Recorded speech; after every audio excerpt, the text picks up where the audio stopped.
Mateus capítulo 4, o tema desta pequena reflexão é os 3 evangelhos que Jesus jamais pregou. Diga comigo isso, os 3 evangelhos que Jesus jamais pregou.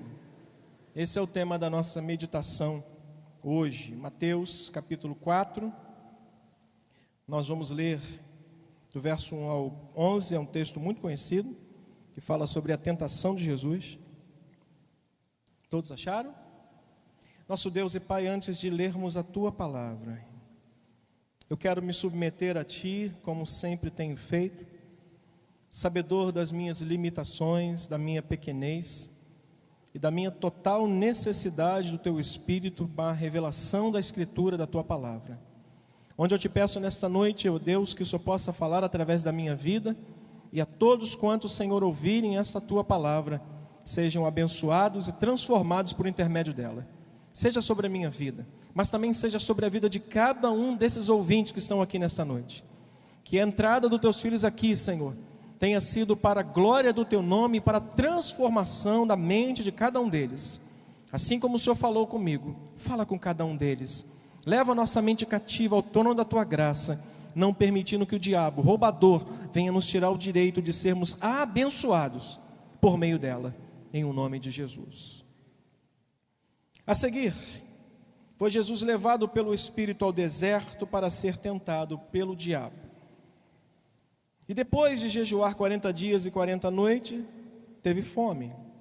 Então o tentador, aproximando-se, lhe disse: se és filho de Deus, manda que estas pedras se transformem em pães. Versículo 4, lê os irmãos.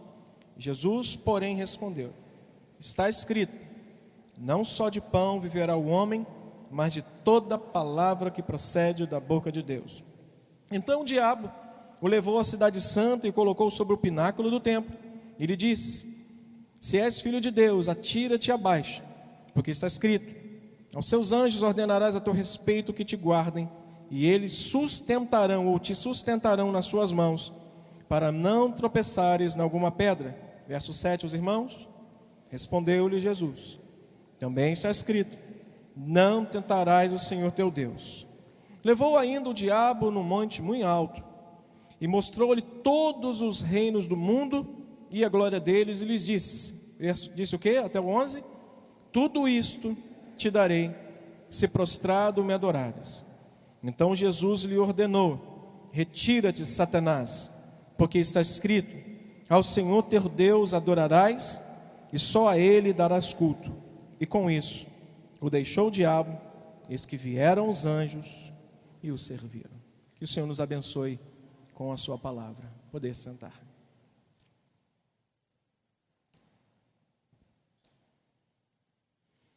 Glória a Deus. Meus irmãos, o genuíno evangelho de Cristo, digo genuíno.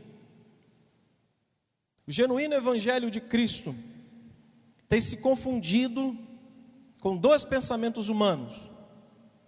Aquele evangelho que nós temos aprendido a ouvir e a viver, que louvado seja Deus, tem sido pregado nessa igreja ao longo de 36 anos.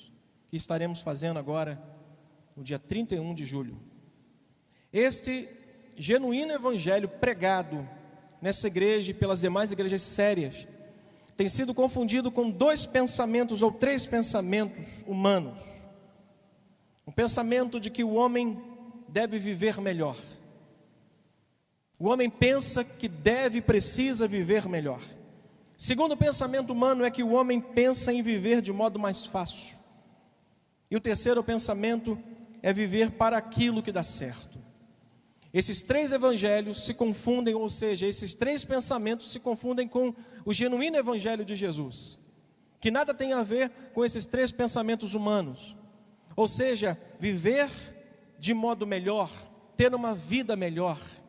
A proposta do evangelho segundo o mundo é uma vida mais fácil, uma vida melhor, de um modo de vida mais tranquilo, otimizando o tempo, otimizando espaço, criando atalhos, fazendo com que o homem chegue em determinado local que deseja antes do processo, ou seja, saindo da cruz e recebendo a glória. não passando pelo Calvário, não passando pelo caminho na qual Deus instituiu para ele, estabeleceu para ele. Mas também o homem tem seguido um evangelho segundo o seu pensamento, naquele evangelho que dá certo. Ou seja, eu estou nesta igreja porque as coisas estão dando demais certo na minha vida. Por demais as coisas estão sendo tão favoráveis para mim, que eu vou continuar nesta igreja e seguindo esse evangelho. Eu mencionei na quarta passada que eu fiz uma ligação para um rapaz que estava há muito tempo sem vir à igreja. E eu consegui o contato dele e disse: "Ei rapaz, tudo bem? Como é que você está?" Imagino que estivesse numa outra igreja, mas eu perguntei a primeira coisa, falei: "Rapaz, está caminhando?" Ele: "Não, pastor, eu não estou mais caminhando." "Então você não está bem." E ele disse: "Não, pastor, eu estou bem." Eu falei: "E aí, como é que está na caminhada e na jornada?" Ele: "Não, pastor, eu parei de caminhar porque eu terminei o noivado." Eu disse: "Como assim?" Ele disse: "Pastor, eu não estou mais com aquela menina, eu estou numa outra, eu estou em outra." O termo que ele usou foi o seguinte: "Eu estou em outra." Ou seja, não deu mais certo, abandonou o evangelho, abandonou a caminhada, abandonou a Cristo, abandonou a igreja. Ou seja, nós estamos vivendo um tempo onde as pessoas querem viver melhor, elas querem ter um modo de vida mais fácil, uma caminhada mais leve, mais clean, sem problemas, sem compromisso, sem cobrança, sem muitos não pode. Eles querem viver uma vida onde tudo dá certo na sua vida. Se o noivado não deu, eles procuram uma outra coisa a fazer, mas não deu certo, eles caminham do jeito que eles querem. A busca, irmãos, do homem não tem sido por Deus, por um Deus digno de ser adorado. A busca do ser humano, desse pensamento humano, não tem sido por um Deus que é digno de ser celebrado, de um Deus digno de ser adorado, de um Deus digno de ser temido, de um Deus digno de ser reverenciado. A busca do homem hoje, no pensamento que ele tem, é de um Deus que pode ser utilizado por ele a hora que ele precisar. Nós vivemos um tempo onde as pessoas querem utilizar-se de Deus, utilizar-se da fé, utilizar-se da grandeza e do poder de Deus, e Deus é grande, Deus é poderoso, e não quer adorar este Deus. Esse é o tempo que a gente está vivendo. E ao longo dos anos, o homem tem procurado viver melhor, de um modo mais fácil, fazendo somente para ele aquilo que dá certo. E isso tem afetado de um modo muito grande, tem afetado de um modo muito assustador até o meio como as pessoas caminham na igreja, o modo como elas cultuam a Deus, o modo como elas servem a Deus e o modo de vida cristã dessas pessoas. Como elas encaram a vida, elas querem um evangelho mais fácil, elas querem um evangelho que caiba melhor no seu padrão de vida, no seu modelo de vida. Ah, pastor, eu quero ser crente, mas eu não quero abandonar o pecado. Eu quero ser crente, mas eu não quero abrir mão das minhas mazelas. Eu não quero abrir mão. Esse tem sido o evangelho que tem sido pregado. E para isso, o homem tem procurado estabelecer novos propósitos para o evangelho de Cristo, de modo que salvação, remissão de pecados e vida eterna não são mais suas prioridades. Esses quesitos que eu disse, salvação, remissão de pecados, vida eterna, não é mais prioridade do homem. Com esse pensamento de vida fácil, de modo mais tranquilo e melhor de se viver, não tem sido esse o objetivo, mas felicidade, paz de espírito e prosperidade. Bom, pastor, se eu estou feliz, eu estou bem, mesmo sem Deus. E se está dando tudo certo na minha vida, é porque a verdade de Deus está sendo cumprida. Se não está dando, é porque a verdade não está sendo cumprida. Esse tem sido um modo de vida que muitas pessoas escolheram viver. Em contraste a isso, eu peguei o texto de Mateus 4. Em contraste a esse pensamento, eu peguei Mateus 4 e vi 3 propostas de Satanás para Jesus pregar esse evangelho. Eu vi 3 propostas de Satanás, que infelizmente, irmãos, tem sido aceito por muitas pessoas nesse mundo. As 3 propostas que Satanás colocou para Jesus tem sido aceita pelas pessoas e por muitas pessoas que sobem púlpitos para pregar esses 3 evangelhos que Jesus jamais ou nunca aceitou ou recusou-se a pregar este evangelho. Primeiro evangelho que Jesus nunca pregou, diga comigo, o evangelho humanista. Diga comigo, o evangelho humanista. Em contraste a esse pensamento que o homem tem que viver bem, melhor, de modo mais fácil, e naquilo que dá certo, Jesus é proposto por Satanás a pregar um evangelho humanista, ou seja, onde o homem é o centro, aonde a ideia do homem é ser o centro de tudo, protagonista da história. Ele não é mais o ator que fica no canto, ele não é aquele ator que fica lá atrás, ele é o protagonista da história. Ele é aquele cara que tem o poder, ele tem a primazia, ele é aquele que detém toda a palavra. E Satanás, lá no versículo 2 e 3, leia comigo, e o 4, 3 e 4, perdão, diz assim: então o tentador, aproximando-se, lhe disse o quê? Se és filho de Deus, manda que essas pedras, olha a palavra, manda, ordena, determina que essas pedras, Jesus, esse evangelho é fácil, esse evangelho vai encher a tua igreja, esse evangelho de você determinar as coisas, vai encher a tua igreja. Jesus, se você montar uma sinagoga, você tem que montar uma rede de sinagogas. Pastores estão enchendo igrejas, e seguidores estão seguindo esses pastores, que estão dizendo, o evangelho é aquele que nós temos que determinar a Deus o que ele tem que ser, o que ele tem que fazer por nós e para nós, para vivermos uma vida melhor, mais fácil, para que tudo dê certo na nossa vida. Diga para a pessoa carinhosamente ao seu lado: meu amado irmão, nem tudo na sua vida vai dar certo. Aí vai dar, o irmão dá uma cotovelada em você e está amarrado. Nem tudo na sua vida vai dar certo, meu irmão. Nem todos os teus planos vão ser cumpridos por Deus. Mas todo o evangelho, toda a promessa, toda a palavra contida aqui, para mim e para você, essa sim se cumprirá, sem dúvida. Mas Jesus disse assim, Satanás disse assim: manda que essas pedras se transformem em pães. Jesus, porém, respondeu: como, irmãos? Está escrito lá, como ele disse, não só de pão viverá o homem, mas de toda a palavra que procede. Qual foi a ênfase de Satanás? Oferecendo e propondo esse evangelho humanista para Jesus. A ênfase de Satanás foi: ordena, manda, determina que as coisas vão acontecer. Ordena, bota Deus contra a parede e fala: Senhor, qual é? Não está dando mais, ou tu me dá ou eu saio, ou o Senhor faz agora, ou eu vou procurar outra igreja. Não dá mais para ficar aqui, porque esses pastores têm pouca fé. Não, não são os pastores que têm pouca fé. Nós não temos que crer por você, nós não temos que acreditar nas promessas de Deus, nós temos que pregar as promessas de Deus para vocês. Nós não temos que ter fé por vocês. Às vezes as pessoas nos procuram com sua dificuldade, com suas lutas, e a gente diz assim: meu irmão, eu vou unir a minha fé com a sua. Mas eu não posso crer por você, eu não posso orar por você e pegar e dizer assim: mesmo que você não tenha fé, eu vou ter. Meu irmão, o problema é seu, é você que tem que crer nesse problema. Pastor Luiz, quando chama as pessoas à frente, quinta, sexta, quarta, ele diz: eu quero te ajudar em oração. Nós não podemos dizer assim: olha, nós vamos resolver o teu problema, porque nós não somos resolvedores de problemas. Pastor com essa ideia é pastor que prega um evangelho humanista. Vem cá, que no meu nome eu vou expulsar esse demônio. Não vai expulsar nada. Eu resolver o teu problema. Vai resolver o teu problema como? Dá o carnê para ele falar: pastor, o único jeito de você resolver o meu problema, humanamente falando, é o Senhor pagando toda a minha dívida. Não é só orando por mim, porque oração eu posso fazer por você, mas a sua dívida, você que tem que pagar. A sua conta, mas eu não posso fazer por você. A ênfase então é: ordena, manda, determina que as coisas vão acontecer. O evangelho de Cristo, irmãos, não serve, não é bom para quem tem um desejo de ser grande.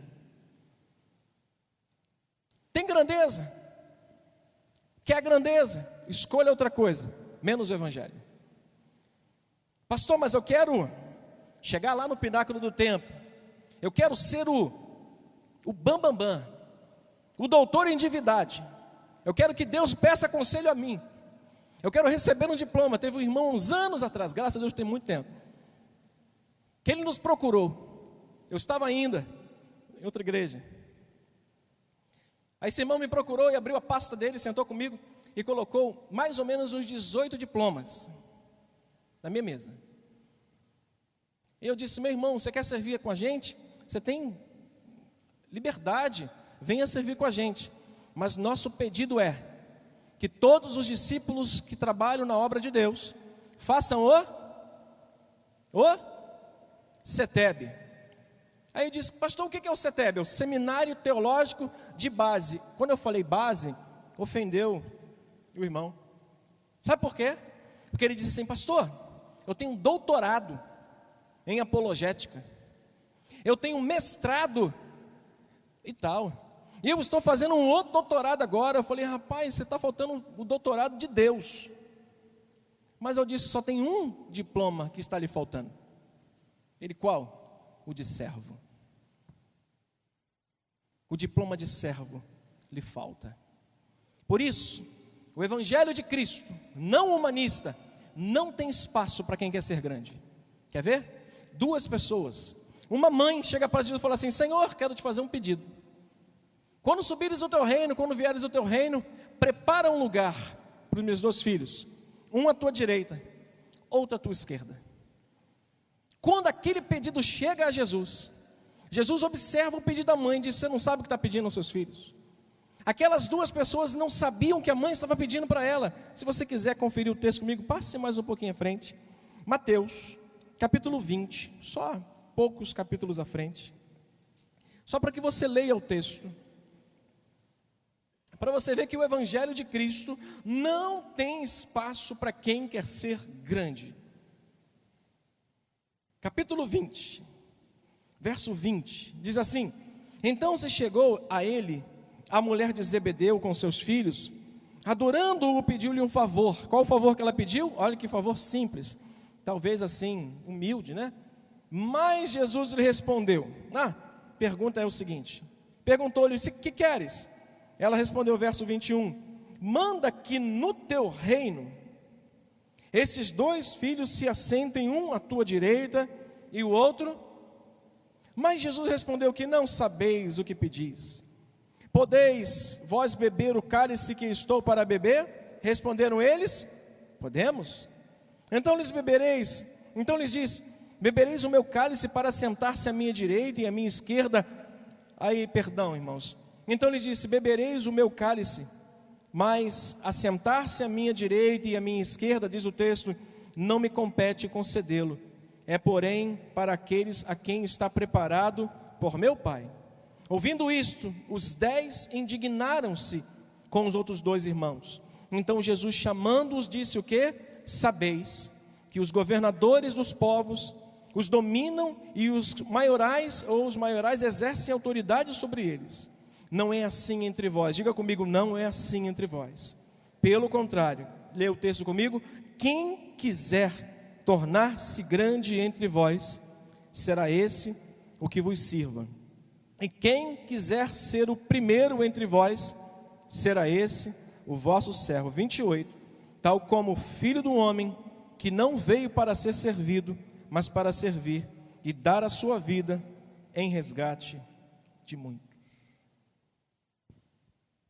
O Evangelho de Cristo não tem lugar para quem quer ser grande. Isso está declarado por Jesus e ele explica o porquê. Os homens, quando se tornam grandes, Jesus estava explicando para eles lá no versículo 24 e 25. Jesus explica o pedido e o não que ele dá e oferece àquela mãe por um simples motivo. Porque os homens, quando exercem ou se tornam grandes, exercem domínio e autoridade para serem servidos. Jesus está explicando aos seus discípulos: sabe por que eu não dei a eles a autoridade de sentarem ao meu lado direito e ao meu esquerdo? Porque todos os homens, quando recebem esse poder, eles recebem poder para serem servidos. No meu reino, quem recebe poder, recebe para serviço, para servir aos outros. Por isso, quem quer poder no Evangelho, tem que servir. E quem quer poder para ser servido, não tem lugar no Evangelho. Não tem. Jesus está explicando àqueles discípulos que para os homens poder é uma forma de exercer domínio sobre o povo, e para discípulos dele é uma forma de servir melhor ao povo. Pastor, quanto mais alto você chega, discípulo, quanto mais alto você chega, mais ele vai te usar para servir a obra dele. Não é para te botar em proeminência, não é para te colocar no pináculo do templo, para que todos venham ovacionar a você e dizer a você: hoje é o aniversário do santo homem de Deus. Santo neste mundo, só um que pisou, Jesus Cristo. Não tem lugar para homem grande, para homem forte e poderoso para o Evangelho, ou no Evangelho. Mas Satanás propôs um Evangelho para Jesus, propôs um Evangelho que ele pudesse fazer com que a congregação dele se enchesse. E esse Evangelho tem sido pregado fora mundo, ou mundo afora, e as igrejas estão lotadas, onde pessoas estão mandando e desmandando, colocando Deus como seu subalterno, dizendo: Senhor, eu determino que as coisas aconteçam, e as pessoas saem de lá dizendo nas entrevistas: e aí, o que Jesus fez na sua vida? Ele trocou meu carro semana passada. Eu, certa feita, chamei uns irmãos para contar um testemunho, e atrás do púlpito tinha uma pistola de choque. Brincadeira, não tinha nada não. Eu conto o testemunho, irmão: o que Jesus fez na sua vida? Vigia, hein? Vigia. Não tinha pistola não, estou brincando. O irmão olhou assim: pastor, meus amados irmãos, boa noite. Eu, quando conheci a Jesus, eu era um alcoólatra. Eu estava com a minha família perdida. Meus filhos não acreditavam em mim, eu estava quase perdendo minha esposa. Mas o dia que Jesus entrou na minha vida, Jesus me fez sair do álcool, me fez amar novamente a minha esposa, fazer com que minha esposa me amasse. E hoje eu vivo uma vida digna diante de Cristo e da igreja. Isso é o Evangelho, resultado da pregação da palavra. Não é para dizer: eu comprei um carro, eu comprei uma casa de praia, eu sou grande, eu estou chegando aonde eu estou vivendo uma vida feliz. Todos querem viver uma vida feliz. Todos querem. Quantos aqui não querem viver uma vida feliz? Não precisa dizer, eu sei que você quer. Nós queremos viver uma vida feliz, mas o Evangelho não nos propõe uma vida feliz. Pelo contrário, nos propõe uma vida de abnegação, de renúncia, de obediência. E quem falar que gosta de obedecer tem algum problema, porque o de obedecer não é fácil. Quando você olha para uma coisa e percebe que ela está errada, não errada na totalidade, mas não bate com aquilo que você pensa, e você: sim, eu obedeço. É muito difícil. Abnegar-se de algo que para você é importante, mas por causa do Evangelho você tem que entregar, é difícil. Portanto, o Evangelho não é um pensamento, não pode nos levar a um pensamento de que tudo vai dar certo. Eu pregava na quarta-feira sobre o capítulo 6 de João, e olha o perigo que Jesus nos mostra e como ele saiu dessa situação. Quero deixar esse conselho para você. Não abra João 6, 14 e 15, se quiser ouvir, quarta-feira, 19h30. Jesus, quando terminou de fazer o milagre da multiplicação de pães e peixes, a multidão maravilhada com o milagre, meu Deus do céu, 5.000 pessoas, fora mulheres e crianças, 2 pães, não sei quantos pães, o peixe não me lembro mais, mas só que deu para muita gente comer, ainda sobrou 12 cestos. Sabe o que a multidão fez? Viu que Jesus era o profeta, era o homem da hora, era o cara que pegava as coisas e multiplicava, começaram a querer colocá-lo como rei. Jesus, percebendo que a multidão não entendeu o objetivo do milagre, ele corrige a multidão. Sabe fazendo o quê? A Bíblia diz que ele, ao ver que a multidão estava querendo colocá-lo como rei, ele foge para o monte. Nos dias de hoje, se um pastor colocar a mão de uma pessoa paralítica, essa pessoa andar, ele está na mídia, no outro dia. O pastor, quando passa, irmão, fala a verdade para mim, massagear o ego é bom demais, né? Quando a mulher está bonita, o marido fala assim: rapaz, que coisa linda. Ela dá até uma esticada, né? Ela dá uma respirada fundo, ela respira fundo para dar uma secada, ela estica um pouquinho para engrossar a perna. Eu sei dessa estratégia todinha, tem 2 em casa. Mas, imagina o pastor: rapaz, aquele pastor ali, aquele homem ali, fez um negócio de outro mundo. Para quê? Acabou. Sabe o que Jesus mostra para a gente? Que popularidade é uma tentação. Quanto mais popular, mais perigo. Quanto mais popular, mais devemos nos esconder. Quanto mais popular, mais devemos desaparecer. João muito sabiamente disse: importa que ele e que eu diminua. Popularidade é um perigo. Jovem bonitão sarado, sai da academia parecendo uma rã. Ele passa na rua, parece que é aquele bonequinho que não mexe em cima, só mexe embaixo. O pessoal passa olhando para ele e pensa que está abafando. Ele está sendo motivo de chacota para algumas pessoas. Mas basta ele botar os músculos para fora para ele se sentir o poderoso, o He-Man. Nunca mais vi esse desenho.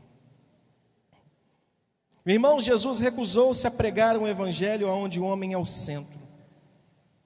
Nós não somos o centro. O centro é Jesus. Diga comigo, o centro é Jesus. Jesus recusou-se a pregar um evangelho proposto por Satanás, onde o homem é o centro, onde pelo meio de suas prerrogativas ele se sobrepõe aos outros e se torna o protagonista de uma história. 36 anos, não falo isso porque vocês estão aqui, mas falo isso também porque vocês estão aqui e ele não está. Mas 36 anos foi suficiente para provarmos o caráter de um homem que não mudou até o dia de hoje. Fala com cada um que passa por ele e recebe com gratidão aquilo que as pessoas fazem por ele. Meus irmãos, o evangelho que Jesus escolheu viver e pregar não o diminuiu da sua natureza divina. O evangelho que ele escolheu pregar não o diminuiu quando alguns chegaram para ele lá na crucificação. Disseram para ele bem assim: ops, se tu és filho de Deus, desce daí, abandona a cruz, desce da cruz. Capítulo 27, mais 7 capítulos à frente, Mateus 27. A crucificação, olha o que diz o verso 39.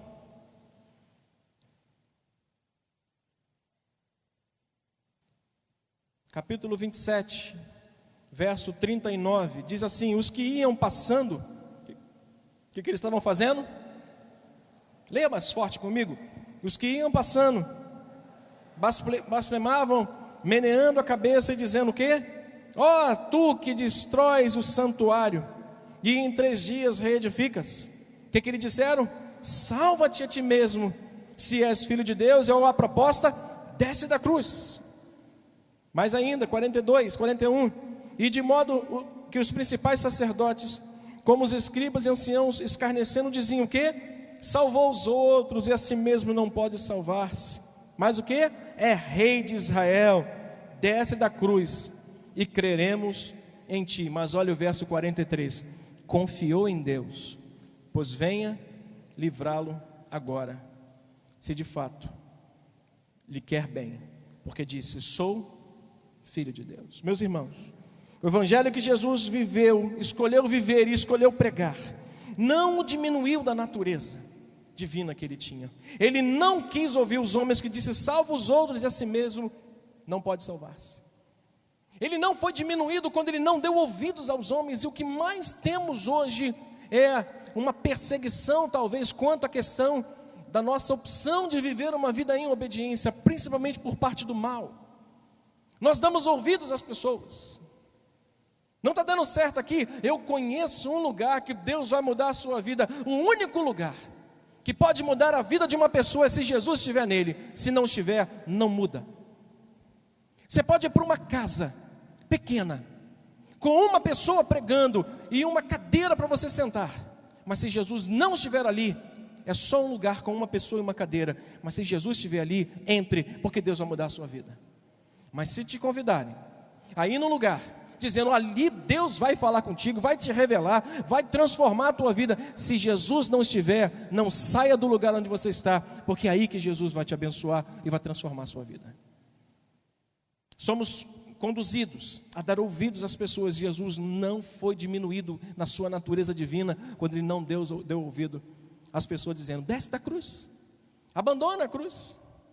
No final ele confia em Deus e tudo deu certo. Segundo evangelho que Jesus não pregou, diga comigo, o evangelho triunfalista. Eita, que evangelho bom de pregar. coloca uma imagem ali de um cara sentado num escritório, onde a mesa, aquela mesa L, um quadro atrás de uma Ferrari, que deve ser dele, né? Uma mesa com telefone, com computador, uma secretária entrando. Aí a gente olha a ideia do triunfalismo como sendo algo que Jesus deveria pregar, que foi a proposta de Satanás a ele. Mateus 4, volte lá, por gentileza, a partir do verso 5, 6 e 7. Eu vou me dirigir daqui a pouquinho para o final, mas deixa eu ler esse texto com os irmãos. Diz o texto: então o diabo levou a cidade santa e colocou sobre o pináculo do templo. Verso 6, lê os irmãos, e lhe disse: se és filho de Deus, atira-te abaixo, porque está escrito o quê? Aos seus anjos ordenarás a teu respeito que te guardem, e eles te sustentarão nas suas mãos, para não tropeçares em alguma pedra. Respondeu-lhe Jesus o quê? Também está escrito, Satanás, não tentarás o Senhor teu Deus. Esta foi a resposta de Jesus. O triunfalismo, ou o evangelho triunfalista, é o conceito equivocado que diz que um crente em Cristo deve ser sempre vitorioso. Essa é a ideia. A ideia do evangelho triunfalista é a ideia de você não ser um derrotado na sua vida, de não ser um empresário fracassado, de não ser um pai de família que não tem o domínio, o controle e não dê o bem-estar e a felicidade e prosperidade para a sua família. O conceito de triunfalismo é equivocado porque nos mostra que um ser vitorioso é aquele ser que não pode passar pelos problemas, porque o evangelho que ele acredita, o evangelho que sempre o conduziu a uma vida vitoriosa. E esta mensagem equivocada não aceita o fato de fracassos e fraquezas na vida de um crente. Ele está dizendo para Satanás, para Jesus: olha Jesus, esse outro evangelho, se você pregar junto com um humanista, você vai ser o cara da história, você vai ser o dono da igreja, maior igreja de Nova Iguaçu, ou do Brasil inteiro. A ideia do triunfalismo não nos permite, não tem espaço para que eu e você tenhamos um momento de fracasso. Olha para mim, sinceramente, quantos aqui já fizeram alguma coisa que deu super errado na sua vida e você tomou um prejuízo forte? Levante a sua mão. Eu fui um. Nem por isso eu sou um fracassado, e nem por isso o evangelho do príncipe da paz não está valendo na minha vida, nem por isso eu deixei de ser filho, nem por isso eu deixei de herdar o direito à vida eterna, nem por isso me torna menos crente do que as pessoas que estão vitoriosamente vivendo segundo o evangelho triunfalista. Vamos para lá, porque lá tudo que eu faço dá certo. Hebreus 5:8 nos diz que Jesus, embora sendo filho, Hebreus 5:8, se você quiser anotar, embora Jesus sendo filho, aprendeu a obediência pelas coisas que ele sofreu. Você sabe como é que Jesus nos ensina? Aprendendo a sofrer.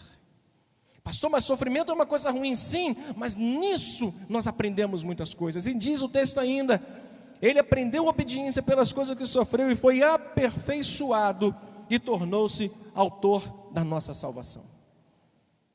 Satanás não conseguiu convencer Jesus que o evangelho triunfalista é o evangelho que deveria ser pregado por ele. O evangelho triunfalista foi a segunda proposta de Satanás a Jesus. A palavra de Deus é a garantia de que um crente jamais tropeçará e cairá durante a sua jornada. E Satanás propõe: atira-te, joga-te daqui, vai embora, pula. Essa ideia de que a palavra de Deus é a garantia de que nada vai nos dar errado é mentirosa. O evangelho triunfalista é o evangelho que leva pessoas irresponsáveis a fazer coisas irresponsáveis. O evangelho triunfalista garante o seguinte: a Bíblia garante a você que você vai ser cabeça, não vai ser cauda. Ah, é? Então tá bom. Estou querendo trocar de carro mesmo? Vai lá na concessionária, vê cá qual é o do momento. É esse. Compra o que não precisa, com dinheiro que não tem, para mostrar uma coisa que não é. Por quê? Porque aceitou uma ideia de que a palavra de Deus é a garantia de que se ele fizer, ele vai ser respaldado por Deus. Não paga não para tu ver. Não paga as suas contas não para você ver. Baixa lá o seu CPF lá para você ver o que acontece com você. Não pague em dia suas contas não, de luz. Não, pela fé eu creio. Eu não preciso, eu sou príncipe da paz, eu sou herdeiro de Deus. Vai lá, não paga a sua conta na Light não, para você ver o que acontece daqui a uma semana, lá na sua luz. O evangelho triunfalista é o método mais irresponsável de se pregar uma palavra, de se pregar o evangelho. Deus, irmãos, em muitos crentes tem sido demonstrados, aliás, muitos crentes têm sido mostrados descontrolados, carnais, apoiando-se nesse evangelho. Bom, tendo em vista que o evangelho triunfalista é o conceito de que eu sempre tenho que ser vitorioso, eu não vai dar errado essa situação na minha vida, vai dar certo, mas não dá. Sabe por quê? Porque não tem a vontade de Deus. E quando não tem a vontade de Deus, não tem como dar certo, meu irmão. Então encontre-se com a vontade de Deus, aceite ela e as coisas vão passar a dar certo na sua vida. Terceiro evangelho e último, lá no capítulo 4 ainda, se você quiser me acompanhar, verso 8 e 11, eu vou finalizar, talvez com o mais preocupante das propostas, uma das mais preocupantes propostas que Satanás ofereceu a Jesus. O evangelho que Jesus não pregou foi o evangelho oportunista, humanista, triunfalista e oportunista. Versículo 8 a 11 vai dizer assim: levou ainda o diabo a um monte muito alto, mostrou-lhe todos os reinos do mundo e a glória deles, e lhes disse o quê? Tudo isso te darei, se prostrado você me adorar. Então Jesus lhe ordenou, dizendo o quê? Retira-te, Satanás, porque está escrito: ao Senhor teu Deus adorarás, e só a Ele darás culto. Queria que você ficasse bem atento para essas palavras finais que eu queria transmitir aos irmãos. A terceira proposta de Satanás foi a mais tentadora, foi a mais perigosa. Não foi aquela talvez que os discípulos olharam e disseram assim: vamos proclamar o rei sobre nós, onde Jesus pega, percebe e foge para o monte para orar. Esta aqui foi a mais terrível das propostas que Satanás fez a Jesus. Sabe por quê? Porque Jesus, irmãos, exigiu dele, ou porque esta tentação exigiu mais de Jesus, um cuidado e uma agilidade na decisão.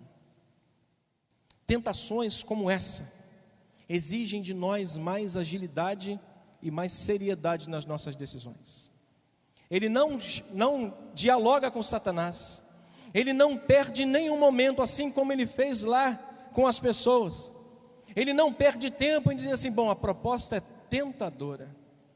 Faça uma pergunta: quantos já receberam uma proposta tentadora? Levante a sua mão. Além de mim, tem muitos aqui?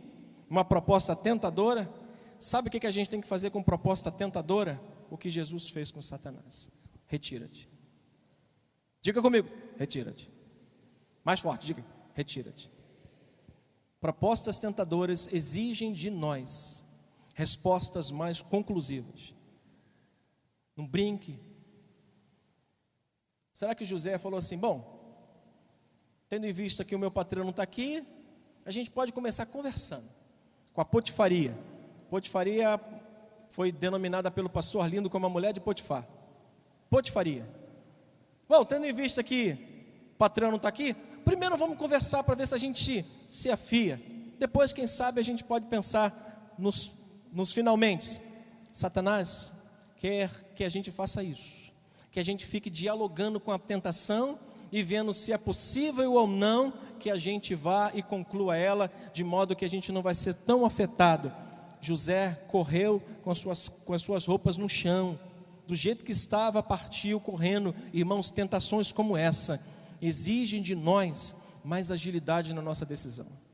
Não fique flertando com o diabo, não fique flertando com algumas pessoas que estão vindo à igreja, irmãos, só com uma aparência de piedade, com uma aparência de cordeirinho, e quando você fala assim: não, eles vão sumir da igreja. Isso se você não sumir com ele.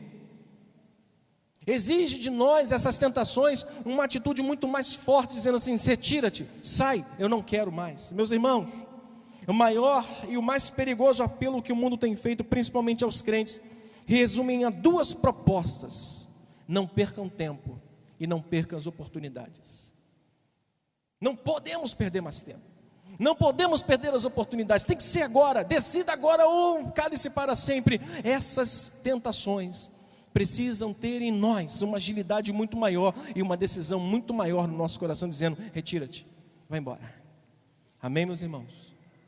Nós temos que ter cuidado, porque esse evangelho tem sido pregado neste mundo, o evangelho oportunista.